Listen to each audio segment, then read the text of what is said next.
Thank you.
Are we about there?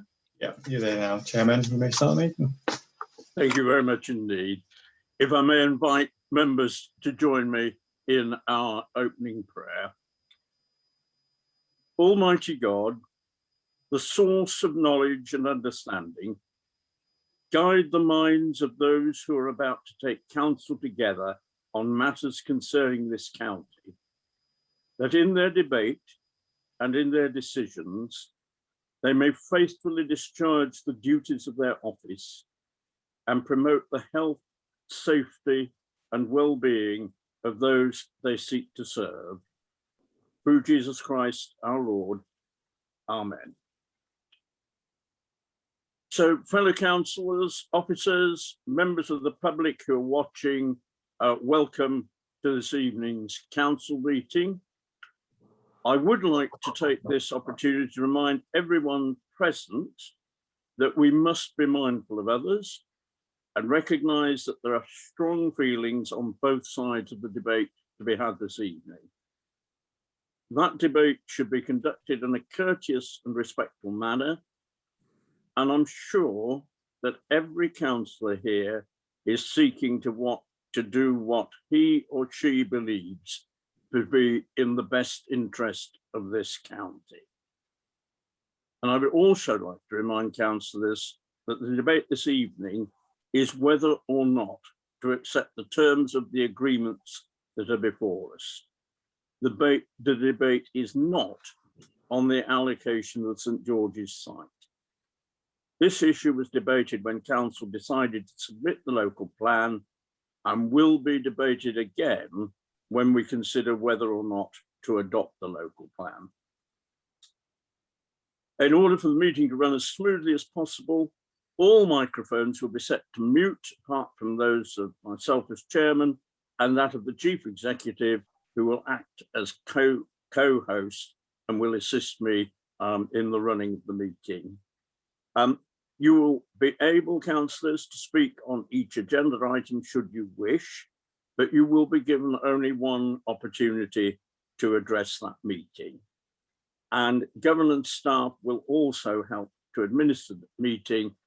I'm saying by taking recorded votes. When we come to the actual decision, we will, under the amended procedure, need to take a vote on that, or need to have 5 members prepared.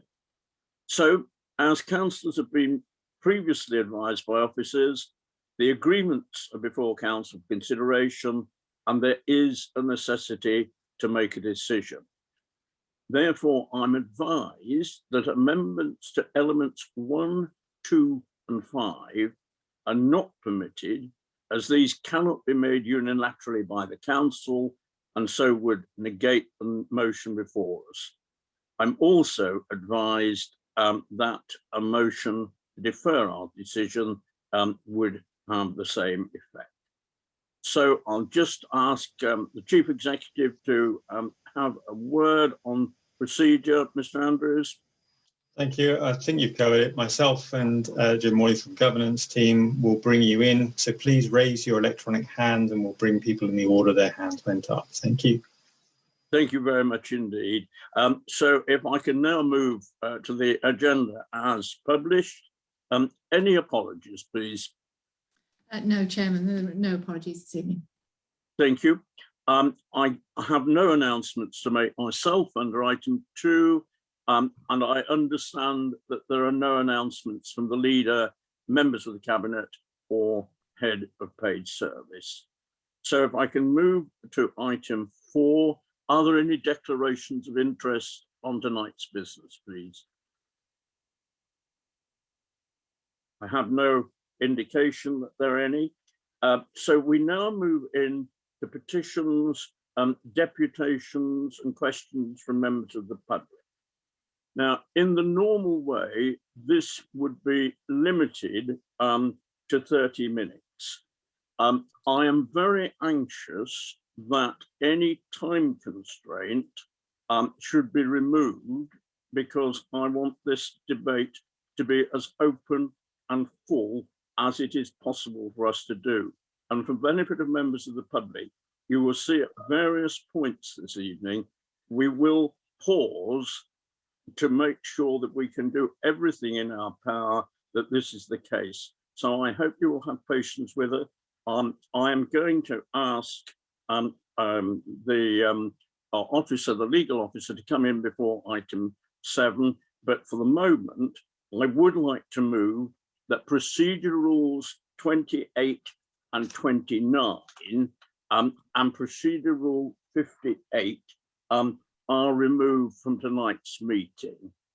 Suspending procedure rule 28 and 29 restricts the time allowed for deputations and questions, will enable all deputations and questions to be heard this evening. And as chairman, I'm particularly in favour of this in the light of the fact that the matter before council is proposed to be heard in a confidential session. And suspension of procedure rule 58 will mean the cut-off time is not enforced. So we will continue to sit beyond 10 o'clock this evening, if necessary, to ensure that our consideration is finalised this evening. So having proposed that from the chair, I would look for a seconder, please. I can see council, sorry, yes. If governance would come in, please. Yeah, Councillor Ball, a second. Councillor Ball, thank you very much indeed. And if we could then take the vote, please. Thank you. Councillor Ainsley. For. Councillor Beggy. For. Councillor Blanksby. For. Thank you. Councillor Ball. For. Councillor A. Brown. For.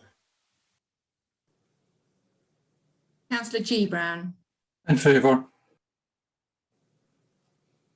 Councillor Burrows. For.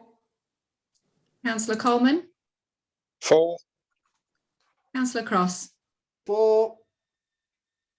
Councillor Dale. For. Councillor Fox. For. Councillor Harvey. For. Councillor Hemsley. In favour. Councillor Jones. For. Councillor Lowe. For. Thank you. Councillor McCartney. For. Councillor Oxley. For. Councillor Payne. For. Councillor Powell. For. Councillor Rizal. In favour. Councillor Stevenson. For. Councillor Waller. For. Councillor Walters. For. Councillor Webb. For. Councillor Wilby. For. Councillor Woodley. For. And Councillor Baines. For. Thank you. That's unanimous. 4. Thank you very much indeed. So those procedure rules have now been suspended. We'll move to hearing the deputations and questions, and they will be dealt with in the order in which they were received. We have 2 deputations this evening, and we'll hear first from Mr. Tuchin on behalf of the campaign for the protection of rural England. But before I ask Mr. Tuchin to speak, I would remind councillors that members of the council may ask questions of the deputy, and such questions shall be asked and answered without discussion. So you are asked to refrain from any political statements in this section of the agenda, even if you're disguising them as a question. This is the time on the agenda to hear the public, ask questions, and I hope, I'm sure you will all assist me in ensuring that this is the case this evening. So, Mr. Tuchin, when you are ready, we'll look forward to hearing what you have to say.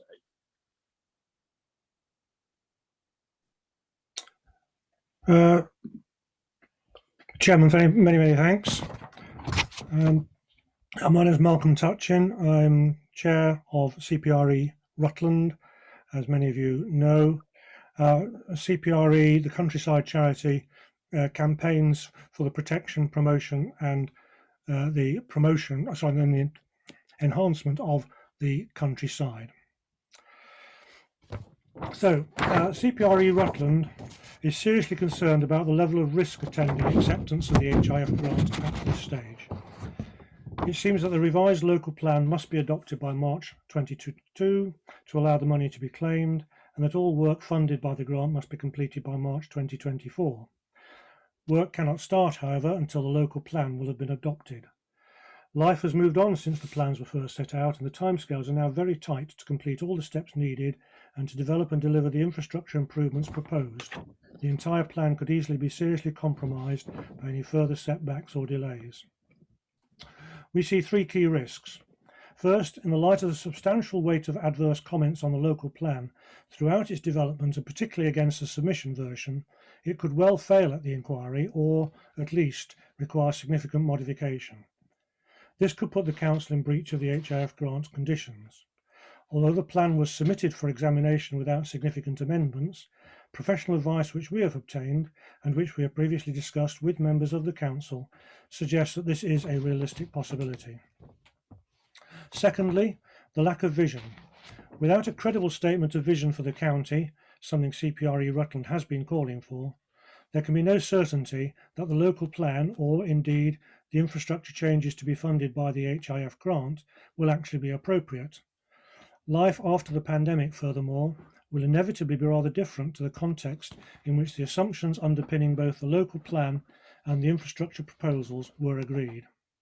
CPRE Rutland and others have previously emphasised this point. And thirdly, the plan is dependent on the MOD relinquishing St George's Barracks and the DIO delivering the infrastructure proposed. The MOD might very well change its mind regarding vacating the site, delaying or even negating the redevelopment plans. The Cabinet briefing report to this meeting suggests that rejecting the grant would threaten the viability of the proposals for St George's Barracks and could lead to the DIO seeking to impose additional and less affordable housing. That is as may be, but the viability of a development from the landowner's point of view is scarcely a material planning concern. As the local planning authority, Rutland County Council should certainly not be allowing such inappropriate development. The report also suggests that such a move might prejudice the 5-year supply of building land, reducing it to a level where developers would enjoy free rein. We would suggest that this risk could easily be mitigated by reinstating some of the potential sites defined in earlier drafts of the local plan and adopting a much reduced scale of development for St George's Barracks. Proposals based on no more than about 350 homes, which have been put forward in the past, would still be feasible and would not require the infrastructure changes in question. All plans carry a degree of risk, but we believe that the circumstances have now changed to such an extent since the current plans were conceived that the risks are now unacceptably high. A revised plan is needed which does not depend on the HIF grant and which can be shown to be much more closely matched to the future needs of Rutland. We believe that the grant should therefore be rejected and serious consideration given to a more appropriate and less risky plan for the county. Thank you very much. Thank you very much indeed, Mr. Tuchin. Have we questions for Mr. Tuchin then, please?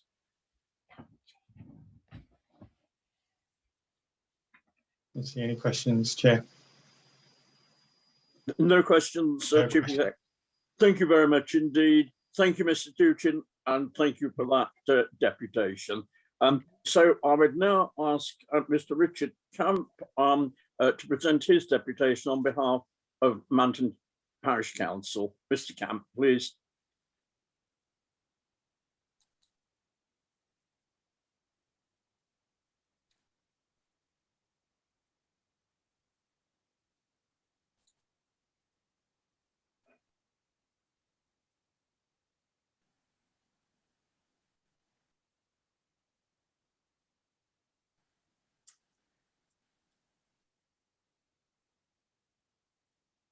Sorry, Chair. Mr. Camp should be on. I'll just try and elevate him again.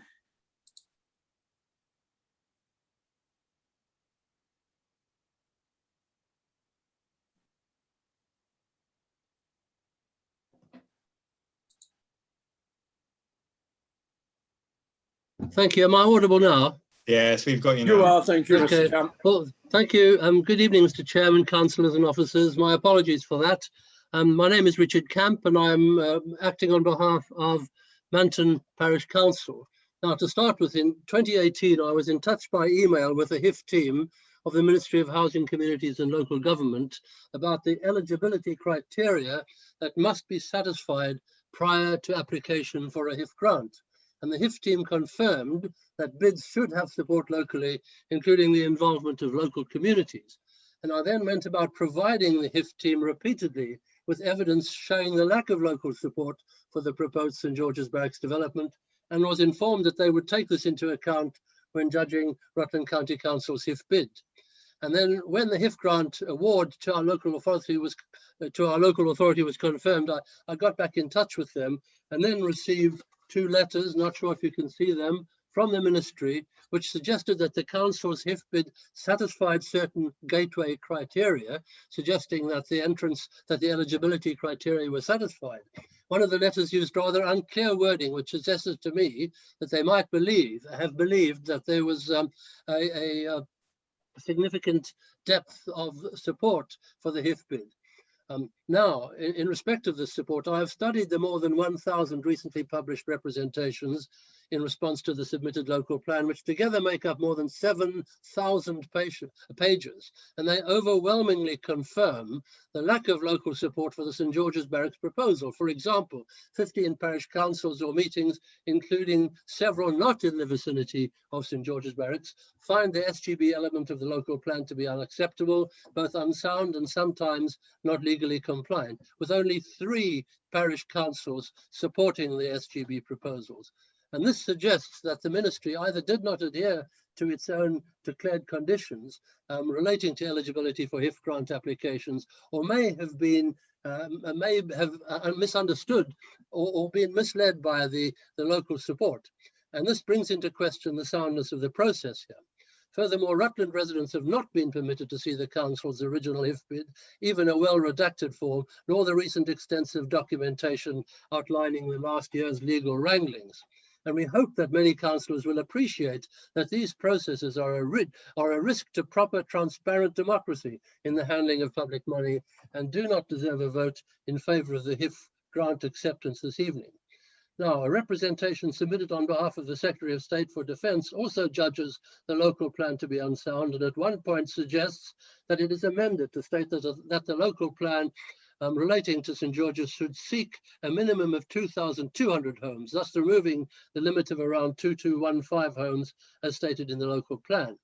Now, one hopes that the council will not submit to this pressure from the MOD, but this does raise the possibility of more extensive housing development at SGB than is stated in the local plan, and demonstrates the risk that is associated with acceptance of the HIF grant. And finally, my analysis of the numerous published representations reveals what I believe is new information relevant to acceptance of the HIF grant, and that is that multiple planning consultants and developers independently consider it unlikely that the proposed St George's Barracks housing numbers would be delivered within the planned period. Even Melton Borough Council considers the SGB proposals to be a risk to housing delivery. In addition, the representations reveal previously unpublished reports by professional planning consultants commissioned by Rutland residents, which very much question the validity of the council's important viability and sustainability appraisals. And these long-term St George's Barracks delivery risks also highlight the danger of accepting the HIF grant award this evening. To end, we believe that all of this information justifies rejection of the HIF grant, which would otherwise support an unwanted development that is the most important Rutland planning issue that we will face in all of our lifetimes. Thank you, Mr. Chairman. Thank you very much indeed, Mr. Camp. So are there any questions for Mr. Camp, please, from members?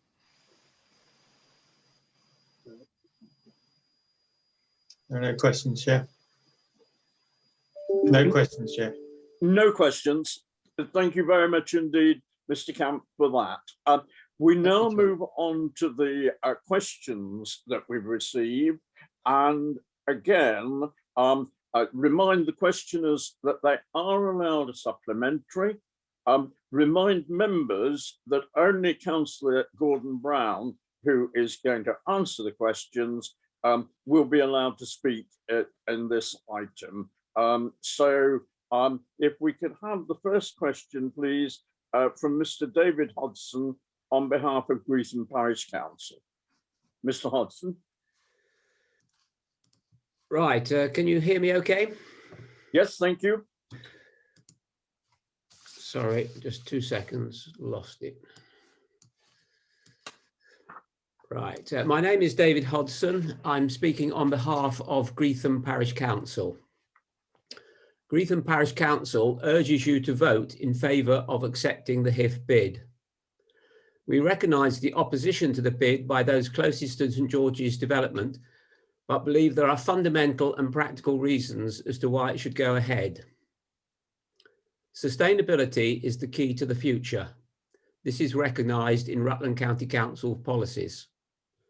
The alternative to the local plan is to continue development of small villages where residents inevitably have to get in the car for virtually all their services: schooling, work, shopping, medical facilities.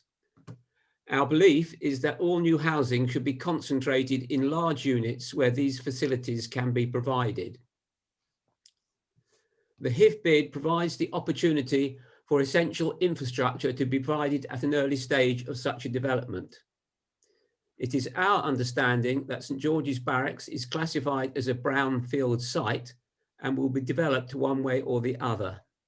The local plan provides Rutland for the best outcome available. So I come to the question which I have been asked to present. What will be the consequences if the HIF bid is rejected? So, Councillor Gordon Brown. Thank you, Chair. Mr Hodson, thank you for your question. You'll recall that Council approved the draft local plan for submission to the Planning Inspectorate following Regulation 19 consultation. This included the allocation of the brownfield site, that's a previously developed site, as per the MPPF, at St George's Barracks for a new garden village community. The decision before Council tonight is the decision whether to accept 29.4 million HIF to support the delivery of the approved local plan policies. Only sites that are deemed to be viable and deliverable can be allocated through the local plan process.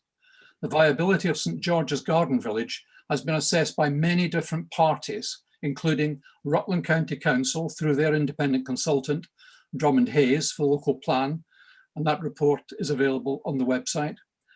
The DIO, that's the Defence Infrastructure Organisation, their internal committees, Homes England, 2 sets of consultants working for Homes England, the Ministry of Housing, Communities and Local Government, and the Treasury.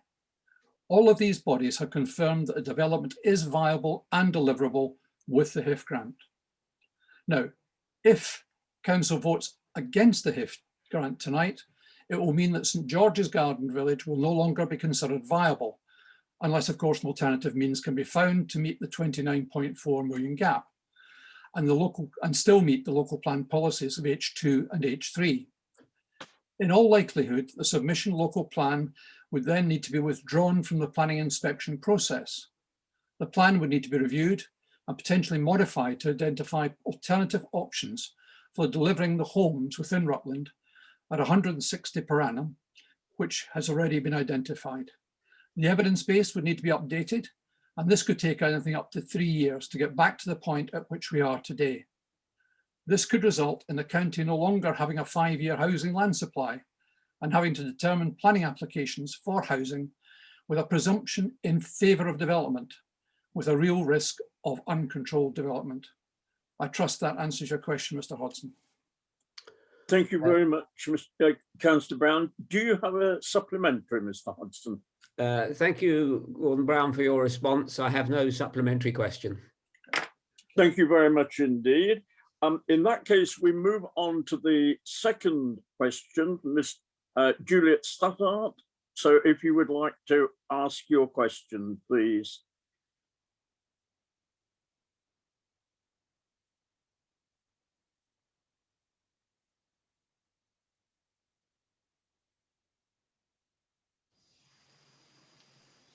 Can you hear me? We can We now. can, thank you. Brilliant. I've unmuted myself. Good evening. So the Housing Infrastructure Fund is supposed to forward fund a truly sustainable new garden village for us all. And you've assured us in that from the outset that there'll be 1 job per household. And obviously, given that that is the case, it will be a centre for a major attraction for employers. So my son is returning, hopefully in 5 years' time from university.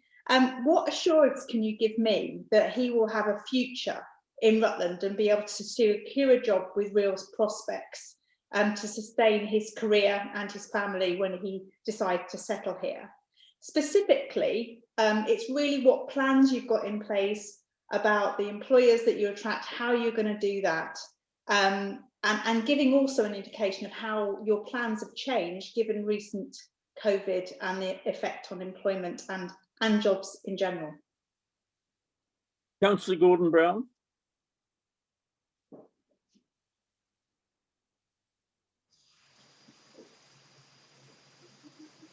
Thank you, Chair. Thank you, Ms. Stoddart. Yes, the Housing Infrastructure Funding is to forward fund investment in infrastructure. This is particularly related to the roads and utilities that will enable the delivery of a new garden village. But this includes 14 hectares of employment land as set out in the Council's local plan. The visions for St George's Garden Village is there for there to be 1 job per household, and this remains the Council's position, precisely so that county's young people like your son can remain here and bring up their own families. This is reflected in the evolving master plan, and the applicant will be required to demonstrate their plans for the allocated employment as part of their planning application. Now, the vision for a business owner at St George's remains unchanged by COVID. And in fact, the pandemic has proved a catalyst for people to work from home with the opportunity of meeting other people in collaborative spaces. The strategy for St George's Garden Village is to provide a community that supports both flexible living with home working, collaborative workspace, and a space for a range of larger businesses. Our preference is not for low value employment, but high quality employment with the opportunity for people to move on through that, as your son clearly would want to do following his graduation from university. The Council is working very closely with the Greater Lincolnshire Local Enterprise Partnership to develop and implement plans to support not just our economic recovery, but to prioritise investment in infrastructure that will support economic development, just like the employment zone at St George's. I trust that answers your question. Thank you. Thank you very much. Do you have a supplementary, Ms. Stuttart? Yeah, I mean, obviously it is about infrastructure, and I get that I used to be a commuter to London every day, so I get the working from home bit. It's very welcome. I guess it hasn't answered my question about specifically the type and nature of employment. You said that applicants will have to demonstrate that they have shown their competence in this area. But you must have done some more thinking about the types of employer. You said not low value. So any specific thoughts on the types of employer that you want to bring to Rutland? Yes, very much. Happy to answer that, Chair. Yes, I think the point was made about the Department of Infrastructure organisation. in their planning application bringing forward proposals for the employment side. In particular, in our discussions, we created an employment subgroup to which councillors were invited. And in those discussions, our objective was very much towards the tech end of the employment and away from things like warehousing and distribution. Warehousing and distribution have their place, clearly have their place, but we don't see that on the St George's site. We see it very much as high tech, high quality, creative industries, etc. And we have some very good examples of that. I think if you look at King's Centre at Barleythorpe, we have been extremely good in bringing together companies in that particular sector. And we got some real market leaders. In fact, we have a company in Oakham looking for additional space, which is a market leader, a world leader, in fact, in the supply to the automotive industry.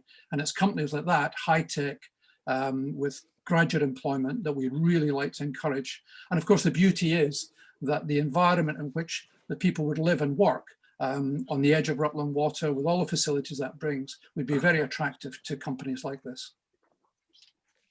Thank you very much, Councillor Brown, and thank you for your questions, Mr. Nutter. So if we could move to the third question from Mr. John Donaldson. So if you could ask your question, Mr. Donaldson. Can everybody hear me okay? Yes, thank you. Well, I welcome the opportunity to ask a question. I think this clearly is a very important decision for this evening for the councillors. So a question for Mr. Brown. From a review of the viability report produced by BP Regeneration in November 2019, the SGB development only creates a modest £3.6 million return above the existing benchmark land value. This small surplus is only due to nearly £30 million of the proposed HIF funding. When set in the context of the scale of the development, the risks in a post-COVID world, and the disruption to the lives of many Rutlanders over 10 to 20 years, the return does look pitiful.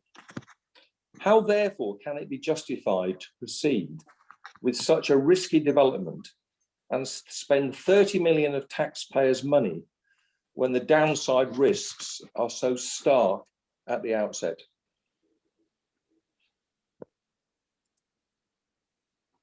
Councillor Brown. Thank you, Chair. Thank you, Mr. Donaldson, for your question. I'd like to refer you to the answer I gave, part of the answer I gave to Mr. Hodson, in that the granting of the Housing Infrastructure Fund, in that the viability of St George's Garden Village has been assessed by many different parties.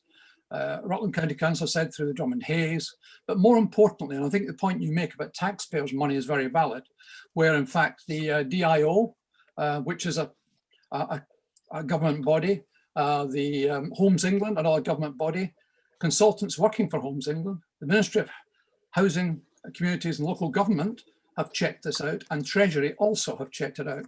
As I'm sure you will know, Treasury is not keen to pass out money, and they clearly see this as not as risky as you've indicated. I think the other point is we've had 3 lots of solicitors look at this, our own DIOs and the Homes England, and they identify the risks that there are, and we've made sure through the agreements we've got that these risks have been minimised to the county. The responsibility goes to the Department of Infrastructure Organisation. All these bodies have confirmed the development is viable and deliverable with the HIF grant, and that it is good value for money to deliver the houses the country needs. You mentioned the downside risks in your question, but not do give the reasons for that view. I can assure you the agreements which are in front of the council this evening limit the risk to the county council to only those duties that we would normally perform, such as planning or highways authority. The cost and timescale risks all lie with the MOD through their Defence Infrastructure Organisation. Thank you. Thank you. Could I do you have ask I do, yes. And it's really a question again for Mr. Brown, and linked to my concern over the viability of this for the master infrastructure developer. Mr. Brown, you had a very distinguished business career, and you must have signed off many major investments in your business life. Now, if somebody had come to you with a proposal to spend £140 million and said to you, we've made no allowance for studying the impact of COVID, but we're going to get a return, maybe we'll get a return in 10 to 20 years of £3.5 million, would you have signed it off? Fortunately, Mr. Donaldson, I worked in the private sector, not the public sector. And as you know, we have different ways of operating there. I certainly had the opportunity to be responsible for delivery of 2 different 1 million square foot distribution centres. So I do understand the question of risk. In fact, the very first one we built, we spent £39 million on, and the net worth of the company at that time was £35 million. So I'm aware of the issue of taking risks and identifying what those are. The key is to have a very good capability around you in terms of people, and also a very clear plan. I think what is identified both in the documents in front of members and in the supporting documentation shows that this has been very clearly worked through. There's a lot of detail in it, which the DIO has put into it. So I think it's a good project. It's not just about delivering the EUV plus the existing use value plus for the MOD. It's also meeting the government's requirements nationally for delivering houses that are desperately needed right across the country. And we will contribute to that in our 160 homes per year that we need to deliver for our community. Thank you. Can I just come back?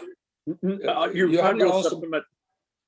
Okay. I will be lenient, but you've really had your supplementary, Mr. Donaldson. But as I said at the beginning, I'm anxious that members of the public should ask any questions as far as is reasonably possible. Yeah. So I will be relaxed about you asking a supplementary. Well, it was basically, for Mr. Brown didn't answer my question, and there, you know, my view is, why should the way we evaluate projects be different in the public sector and private sector? We're spending hard-earned taxpayers' money on this, and I'm sure if Mr. Brown was open about this, that there's no way he would sign off this in his business life. So why should he do it when we're talking about taxpayers and council taxpayers' money? Well, I'd ask Councillor Brown to address that, yes. Well, I think I answered half of that question in the sense that all these organisations, public organisations and government effectively have in fact signed this off. Treasury has signed it off, and the Treasury are very clear in their requirements for the delivery of these projects. There's a green book which you have to meet, and this project meets those requirements very clearly. Otherwise, we would not have been offered the money over 15 months ago. So I say, while I'd love to change many aspects of government, and some of the ones that you've pointed out this evening, Mr. Donaldson, or some I wouldn't mind changing, unfortunately, that's not within my power tonight. Thank you.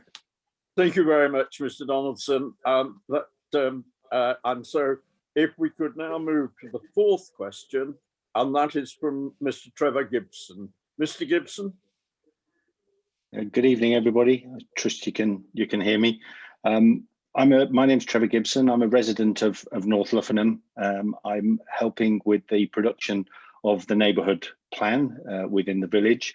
And I'm particularly interested in the community infrastructure levy, which would arise should the St George's Barracks development go ahead, and how this levy might be used to benefit the parishes of North Luffinham and Edith Weston in particular. This is relevant as the sums involved form part of the financial calculations alongside the Housing Infrastructure Fund that tonight's focus is upon. North Luffinham is currently developing its first neighbourhood plan, and our neighbouring parish of Edith Weston has a neighbourhood plan already adopted. It is our understanding that 25% of the community infrastructure levy should be available to local parishes where a neighbourhood plan is in existence. Yet we can find no reference to this allocation in the budget for the proposed development, nor have the parish councils been consulted on the allocation of the community infrastructure levy. Could you please explain the council's approach on this and also explain the current situation with regard to these neighbourhood allocations? Thank you. Thank you very much, Mr. Gibson. Councillor Brown. Thank you, Chair. Thank you for your question, Mr. Gibson, and may I congratulate you on starting the route down the neighbourhood planning. As a neighbourhood planning champion and one who's put a neighbourhood plan together, I do understand the amount of effort and time and hard work that goes into that. I wish you all success, and if you need any support, I'm more than happy to provide that, having been through that already. The Community Infrastructure Levy, or SIL for short, was actually established by Rutland County Council back in 2016. And this provides a fund which can be put towards infrastructure required throughout the county, such as schools, medical facilities, etc. The council published its infrastructure delivery plan as part of the local plan evidence, showing how the RCC, the Rutland County Council element, might be spent. With regard to the parish council's element, they will be allocated 15% of the SIL revenue from the total for dwellings built in their parish up to a maximum of £100 per existing taxed dwelling in that parish. Where neighbourhood funding exceeds the annual cap for that parish, the remaining SIL monies go back to the County Council's pot for projects in line with the priorities identified in the infrastructure delivery plan. Where a parish council has an adopted neighbourhood plan in place, the neighbourhood funding element of the SIL rises to 25% of the receipts received for the development in that area following adoption.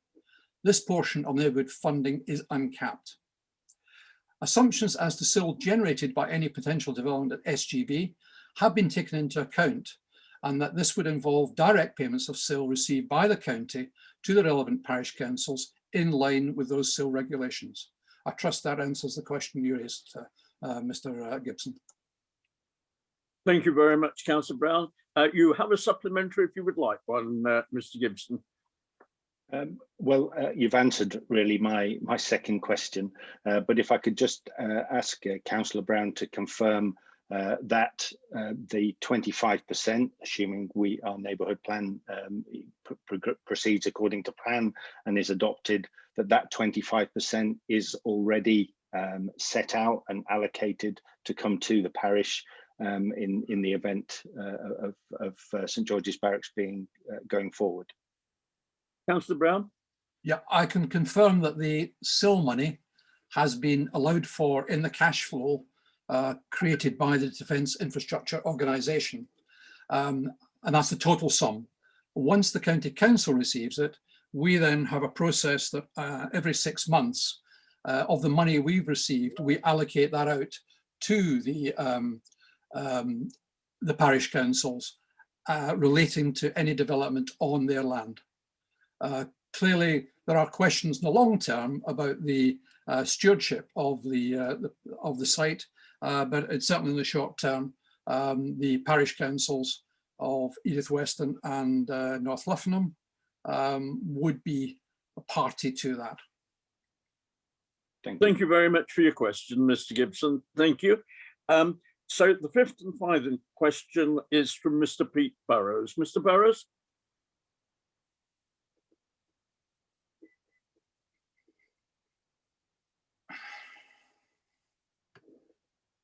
Hi, can you hear me now? Now I'm not on mute. Yes, you can indeed. Thank you. Okay.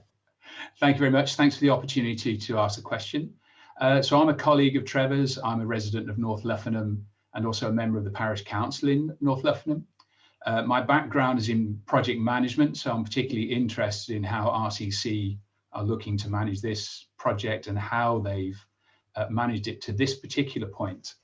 And coming on to that, the question I have is that I've seen that the allocation agreement reduces the financial risk to RCC. What I'd like to know is what other risks are recorded in the project risk register, because I'm assuming for a project of this size, you will have a formal risk register. That would be a norm under the project management protocols it should be following. And so what other risks are recorded in that risk register? And have all of the councillors who are going to vote on this evening been fully informed of these, had the opportunity to review it? And additionally, have they had all other required information and background knowledge to confidently make an assessment on the £100 million decision being placed before them this evening? Councillor Brown. Thank you, Chair. Thank you, Mr. Burrows, for your question. A very good question as well. Due to the allocation agreement, the only financial risk for the council potentially is the £110,000 should we draw it down, which funds the costs associated with the HIF contracting process. These are our historic costs.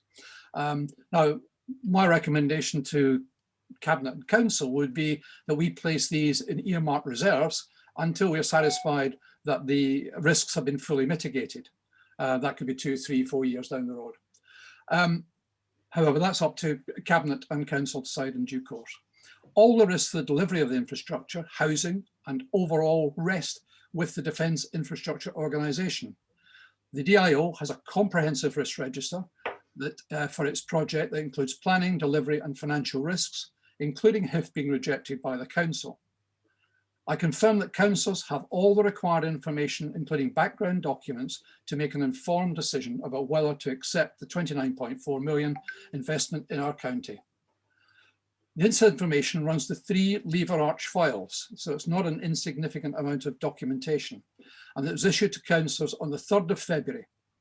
To assist councillors understand these documents, they've had the benefit of 3 informal question and answer sessions with the council's officers and legal advisors, as well as the opportunity to submit written questions to clarify their understanding of legal contracts and background. In addition to, I've also offered to answer any questions from members during the last 2 weeks since the last meeting. And apart from a couple which I've answered, there have been very few questions asked by members about these documents. So I believe they are fully equipped to make a decision as to whether to accept the HIF grant or not this evening. Thank you. Thank you. Have you a supplementary, Mr. Burrows? I do actually, yeah. And my question really was not around financial risk. We've obviously mitigated that. It was more around other risks that potentially may be and the judgment of RCC on assessing these. An example of that would be, my understanding is that today with the publication of the Defence Review, that there will be a separate Army review, and the future of the Military Working Dogs Regiment at North Luffinham won't be decided until summer this year. And given the timelines that we were talking about in terms of delivery of the infrastructure, my question is, I assumed would be an assessed risk for RCC, and you would have some kind of mitigation or output from that. So given that there won't be a decision on the military working dogs until the summer, what would RCC's risk register, and what's the risk therefore to RCC and this entire project based upon that? Councillor Brown. Again, excellent question. As far as RCC are concerned, that list lies with the Defence Infrastructure Organisation, the DIO, and not with Rutland County Council.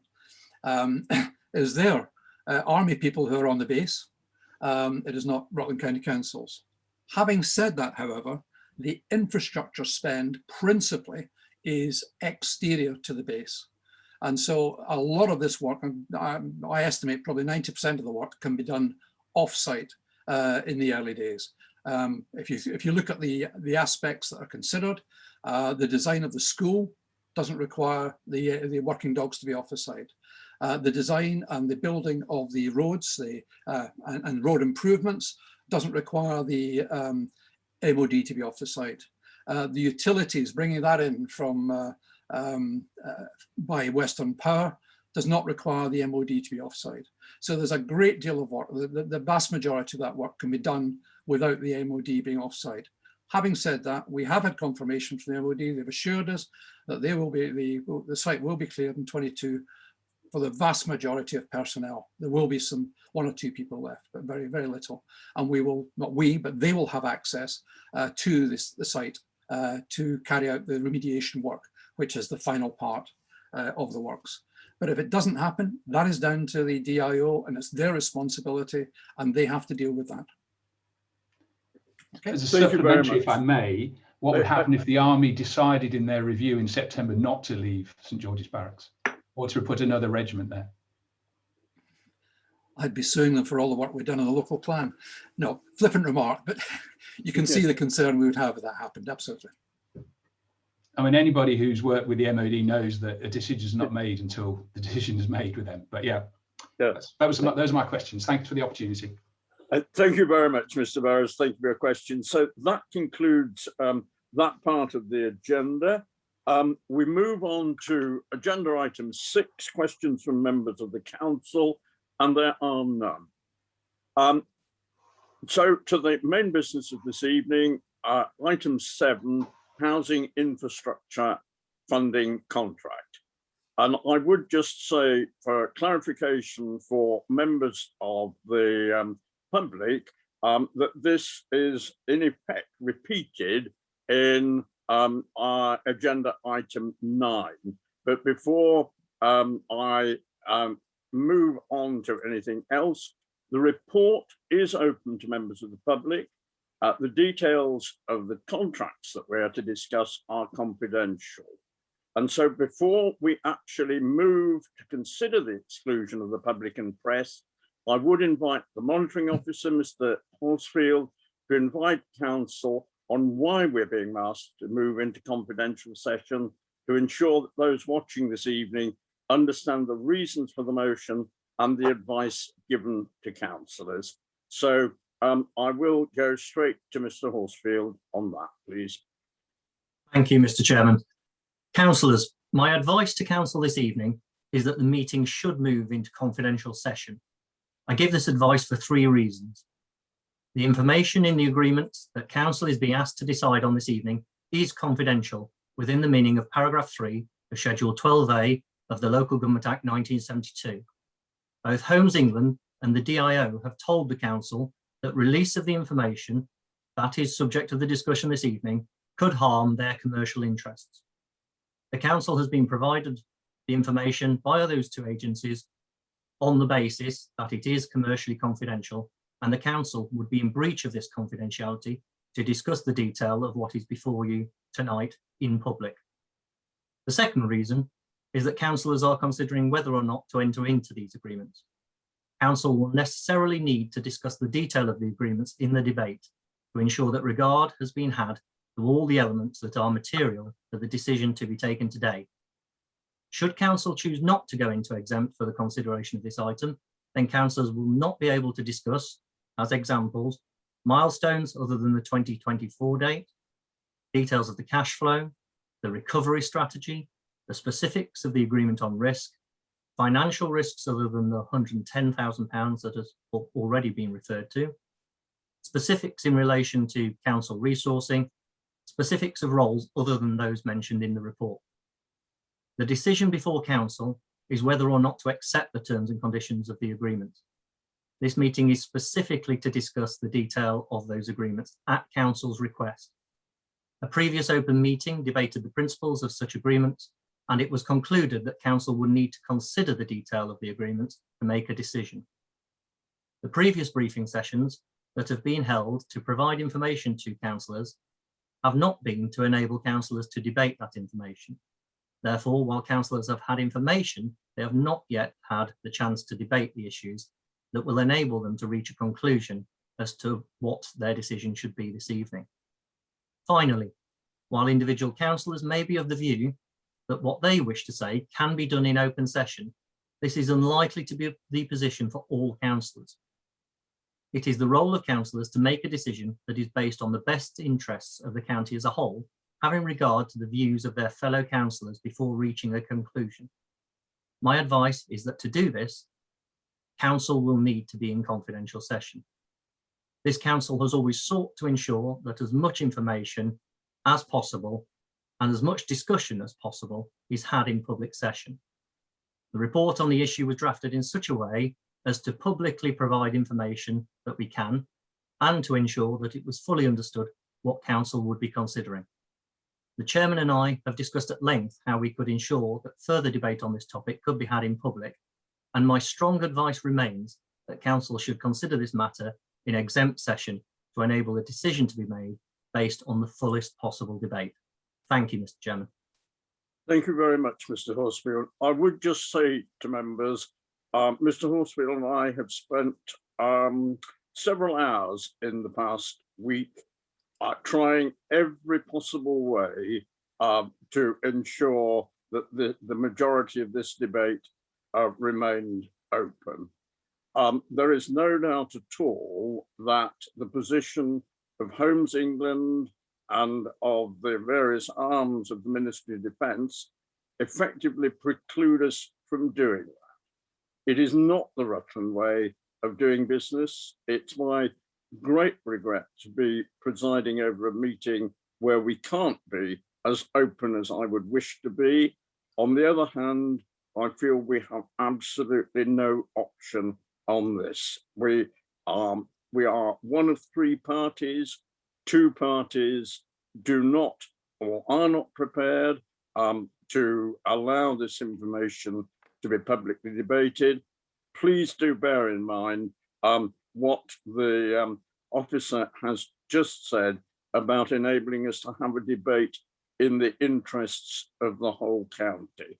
I can assure you, and I think Mr. Horsfield has only got to nod, that I gave as hard a time as I possibly could in attempting every way to, well, I won't say get around this, but enable us to go forward in a more obviously transparent way.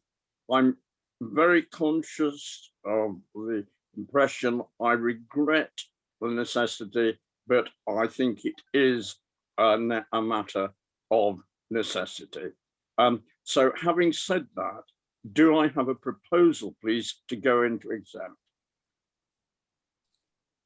I'm looking to governance. Sorry, Councillor Walters had his hand up. Councillor Walters proposing. Do I have a seconder, please? Councillor Ainsley. Councillor Ainsley. In that case, without further debate, we will move into the vote. Please, yes, unless, again, I'm looking to governance to see if Mr. there are Chairman, any. I was rather hoping we would be able to. I have chaired with you for the last 10 years in this council, and I do believe I would just ask your indulgence to just make one short announcement. You have been very open and you have allowed this so far this evening. I would hope you would continue with that.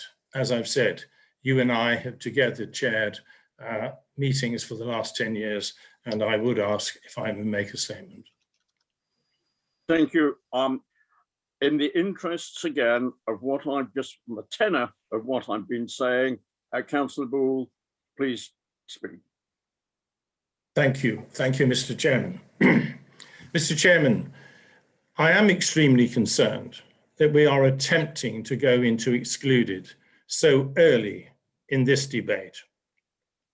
We have always tried to keep meetings as open as possible, and this should apply tonight, particularly as we have so many people, I believe several hundreds, listening and following the issue. This whole matter started 4 years ago, shrouded in secrecy, when the then Chief Executive signed a memorandum of understanding with the MOD, which was kept secret from 24 of 26 councillors for an entire year. I repeat, secret from 24 of 26 councillors for an entire year. So if we go into excluded now, Mr. Chairman, we started out in secrecy and we are ending in secrecy. And I have to say that this makes me and must make the general public wonder what else there is to hide. There is a dark shadow over this project.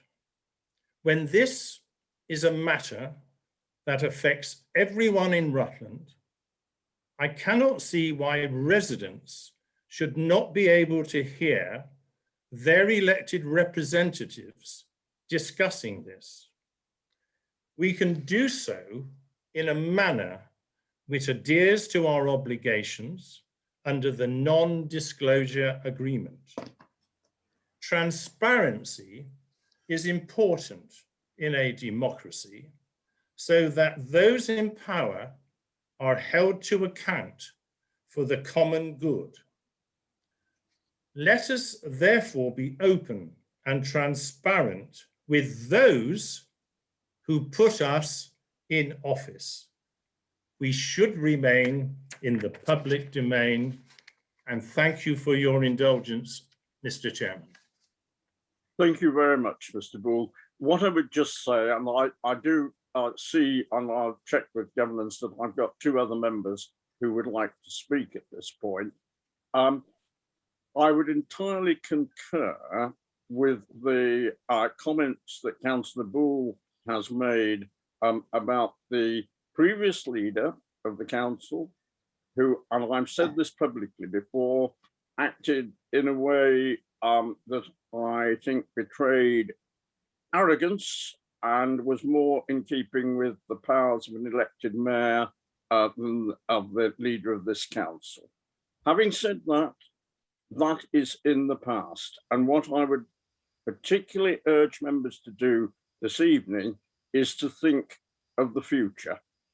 And I take very much, and as I say, the monitoring officer and I have spent several hours this past week talking about it.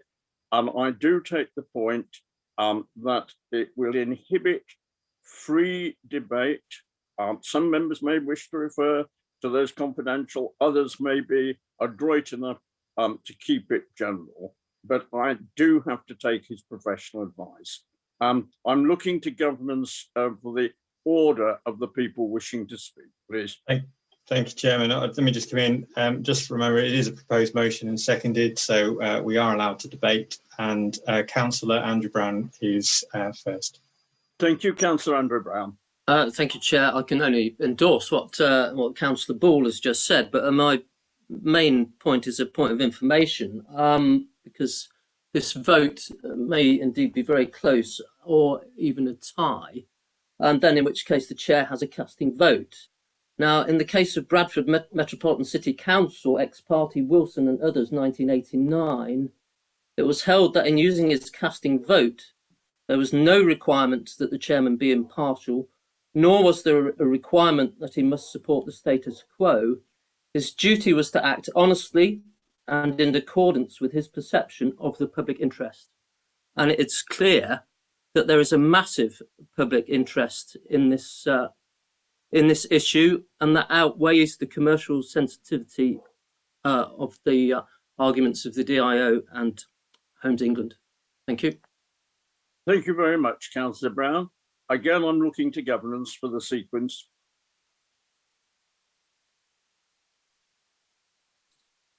Mr. Chairman, if I might just come in on the point. Councillor. Yes, certainly. Thank you. Councillor Andrew Brown has referred correctly to case law in relation to a casting vote. The balance of public interest is for members to consider on all matters. However, members are also required to have a regard to the advice that they are provided. We would be in breach of the confidentiality that we have in place with Homes England and the DIO if we were to debate the detail in public. That is an extremely material fact to the decision that is before members tonight, as advised earlier on. Thank you, Mr. Chairman. Thank you very much indeed, Mr. Horsfield. So if again I could go to governance for the sequence of the members wishing to speak. Sorry, Chairman, we have Councillor Waller next. Councillor Waller, thank you. Thank you very much. I am very sympathetic to the difficulties that our officers are under, having been told that all these papers are confidential. Although I have to say that in answer to some of the questions we've had this evening, Councillor Brown said an awful lot more than I would have said in terms of what's in some of those documents. So perhaps I'm more careful than many. But we have all had the confidential items and we've had time to read them. We all understand what confidentiality is, and a number of members have been stopped mid-flow in meetings I have sat in where they're straying into confidential and have been stopped from what they were saying on the odd occasion when it's happened. I think it's happened twice in my 10 years as a councillor. And as Mr. Horsfield mentioned, we've had 3 private sessions. We've had over 100 questions answered. We've also had scrutiny on this. So I would suggest that what we need to debate tonight is not the minutiae, but the overview. And the overview is already in the public domain in the context of the public document for this meeting and the public document for the previous cabinet meeting. So the key strategic issues are out there. And that's what we are weighing up tonight, I would suggest. We've often been told by Councillor Hemsley that this development at St George's is as key to current day Rutland as the reservoir was in the 1970s. And I don't dispute that. But I do think we owe it to our residents to make such a key strategic decision in public and not in private. And as an aside, we are about to embark on a big public consultation exercise to shape our 50-year vision. How much will our public trust us and engage if we decide privately on HIF? So I would urge you all to vote to keep this public. And I'm sure if you do, Mr. Horsfield and Mr. Andrews will assist the chairman in silencing us if we're straying where we shouldn't. And in fact, it's easier to silence us on this. They just turn our mics off than it is in the council chamber, I would suggest. Thank you, Chairman. Thank you for that technological advice apart from anything else, Councillor Waller. Could I just bring Mr. Horsfield in, because the first part of what you said was in effect something that I did ask him about very early on in our discussions. In other words, I asked if we could have a generic debate followed, if necessary, by a rather more detailed debate. Would you like to give the advice publicly, Mr. Horsfield, that you gave to me privately? Very happy to, Mr. Chairman. As I said in my advice earlier on to council, my advice presently is that it would be very, very difficult to separate out those 2 matters as you go through these agreements. And I appreciate that there may well be differing views on that point, Councillor Waller. So I do accept that. However, what I would say is that where the detail of the agreement relates to the strategic nature as a whole, councillors need to be able to engage in their comments that they wish to make in order to inform everybody else's view of the matter, so that as full a debate as possible can be had. It is for that reason, and the fact that we have been told very clearly that these agreements are commercially sensitive, that my advice is that you should go into confidential session early on in this debate. Thank you. Okay, thank you. So you have now heard it directly, Councillor Waller, as well as I did. So thank you. If my screen is accurate, governance, I think I've got Councillor Gordon Brown next. That's right, Chairman. Thank you, Chair. I have a great deal of sympathy with Councillors Bull and Waller on this matter about transparency. Unfortunately, as you'll be aware, I shall be making the opening remarks for the report that we're about to hear. And within my opening remarks, I have 3 pieces of information which are additional to the information that members already had, which have come about in the last few days, and one which has a longer timescale, but again, some up-to-date information on that, and a 4th piece of information, which I think is relevant to the discussions we're having tonight, which I want to go into some more detail than we've gone into in previous discussions. So I think by staying in a public session, members will not have the full information required to have a proper debate and a proper discussion on the matter at this point in time. So I think, and I think as Councillor Mr. Horsfield's indicated, having 2 sessions would be inappropriate. So I would certainly support going into exempt, not for any other reason than for members to have a proper discussion about the detail of this of these reports that are in front of us this evening and some of the implications that are there as well. Thank you. Thank you very much. Again, if I could go to governance and check members. We have Councillor Cross next, Mr. Chairman. Councillor Cross, thank you. Mr. Chairman, thank you very much indeed. And thank you to all the members of the public that are listening in. I had the privilege to attend 2 parish meetings during this last week, one at Manton, one at Morcote. And my fellow councillor, who is our chairman this evening, used the word when describing what had been going on as underhand. I looked in the dictionary. Clandestine, deceptive, or secretive. Now, secrecy has already been mentioned. I cannot condone this meeting going private. Councillor Boole has succinctly summed up where we should be with our public. Councillor Gordon Brown, in my humble opinion, has brought in last-minute evidence, possibly Mr. Cross, Mr. Cross, let me interrupt. You are speculating on something that is not in your domain to speculate, namely the timing of the information that Councillor Gordon Brown wishes to bring. Please continue on your point about the Mr. Chairman, openness of the meeting. my humble apologies that I must have misunderstood the words from Councillor, that the information he was going to provide to councillors this evening have only just come to light.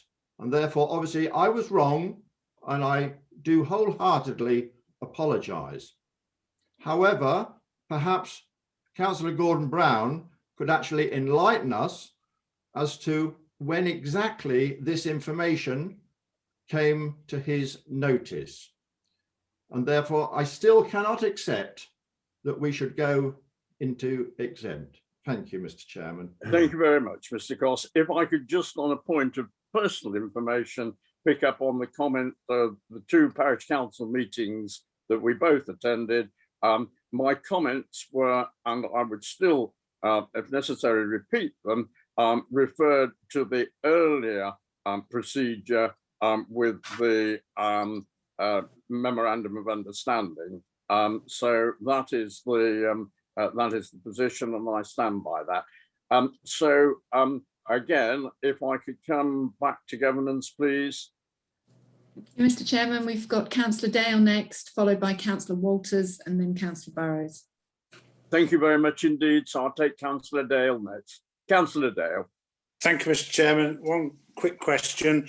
Will we be going back into open to do the vote? Again, I'll take Mr. Horsfield's advice. My understanding was not, but do check. Your understanding is correct, Mr. Chairman, as in exactly the same way we would if we were in session together in the council chamber. We will not be returning into open for the vote. Thank you. I would disagree with that, Mr. Chairman, because I've been in many meetings where we've gone back into open to have the vote. Mr. Chairman, if I may advise further, there are several reasons for this. Number one, if members are through the debate moving amendments and similar to the motions, then we would end up dropping in and out of open session rather. Well, it might be rather frequently. I'm unable to predict that depending on when motions arise. So to enable the meeting to proceed, we will not be going into open session for the vote. Can I come back once more, Mr. Chairman? Oh, yes, Mr. Dale, sorry. Just surely we can ask before we go back into open if there are any amendments. I think the public want to see the vote. They're being excluded for most of the debate, and I do think we ought to have the vote in the open public. I come back to Mr. Horsfield, please. Mr. Chairman, I hear the councillor's view, and I accept that is clearly his view. The advice remains that we should remain in confidential session, as we will not be able to predict the nature of amendments, etc., to the motion, and so able to decide. What we will do, however, Councillor Dale, to make sure that the matters are communicated as swiftly as possible, is following the vote, our communications team will be communicating the outcome very, very promptly through social media and other channels to make sure that the public is made aware as soon as we possibly can. Thank you, Mr. Chairman. Thank you. I think it's Councillor Walters next. Is that correct? Councillor Walters? Yeah, thank you, Chairman. As the proposer, I have to say that under normal circumstances, I would have preferred to stay in open session until it was absolutely necessary. However, looking at the documents we have in front of us, the vast amount of information there, exactly how much of that is confidential, the wishes of the other parties involved in this, and the need to have a proper debate, not to talk just about generically, but actually to debate the fine detail if members wish to do so. I stand by the proposal that I made. In saying that, could I address Mr. Bull's concerns? His role, of course, is to reassure residents as much as anything else. He will be here during the debate. To paraphrase him, I thought he was suggesting that residents might be afraid of something improper or underhand. I take offence at that anyone should think that. Mr. Bull will be here. I hope he reassures residents immediately after the end of this meeting. Thank you, Chairman. Thank you. And I think it's Councillor Burrows next, am I correct? Mr. Chairman, sorry, Councillor Burrows' hand has gone down, but Councillor McCartney's hand is up now. Thank you, Councillor McCartney. Thank you, Chairman. It was just to reiterate what Councillor Cross just said, which, as I picked up on Gordon's comment that there was new information which had come to light, and I just wondered how much of this there was and when it came to light. I've been swimming in HIF documentation for I don't know how long, so I was wondering how many more lever arch files have just come to light. Thank you. Are there any other members who wish to speak before I move to the vote, please? I can see an actual hand from Councillor Gordon Brown, I think. Thank you, Chair. Just to clarify the point from both Councillor Cross and Councillor McCartney, the information in particular on the 3 items has come in during the back part of last week in particular. So I can confirm that 3 of them are definitely things that have happened very recently. The 4th item is something which I think is important that we discuss as part of the wider issue and have a frank discussion about that particular matter, as it is fundamental to the decision we're making tonight. Thank you. So at that point, then I would ask, we have had the motion to move into exempt duly proposed and second. I would ask governance, please, to take the vote. Thank you, Mr. Chairman. Councillor Ainsley. In favour. Councillor Beggy. For. Councillor Blanksby. Against.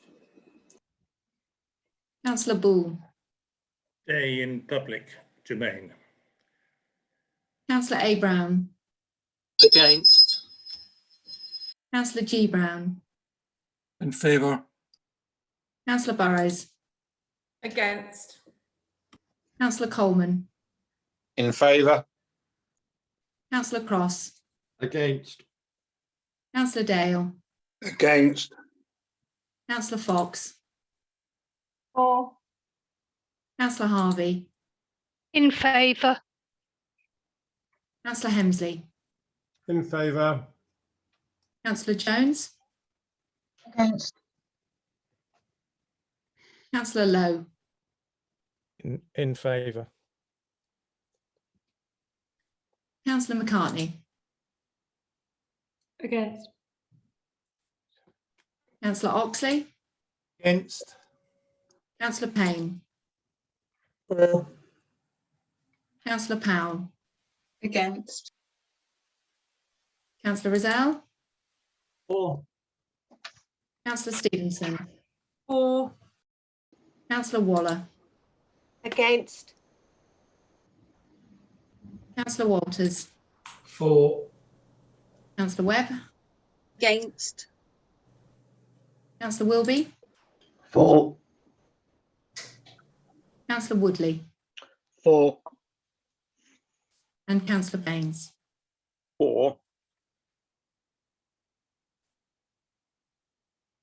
Thank you, Mr. Chairman. We have 15 for and 12 against. In that case, we are about to move into exempt. I'm sure that members of the public will recognise that even those councillors who were voting for that do so on the professional legal advice. Make it absolutely clear to you all that it is not the way that Rutland would prefer to do things. We are, as I said earlier, only one of 3 parties to this particular issue, and we are, if you like, in that sense, outvoted. We may therefore just thank you very much indeed, particularly those who brought the deputations and questions. And I know how important it is for everybody. And as the officers have already indicated, as soon as ever that debate has concluded, there will be, the result will be put out immediately this evening. And so thank you for your interest and attendance. Members, we will now take a 5-minute adjournment before we resume the meeting in private. So thank you very much again to everybody who's attended. And at this point, I adjourn the meeting. Thank you. Chairman, can I just remind councillors to follow the private link in their diary entries, just in case you misplaced them. Thank you. Thank you.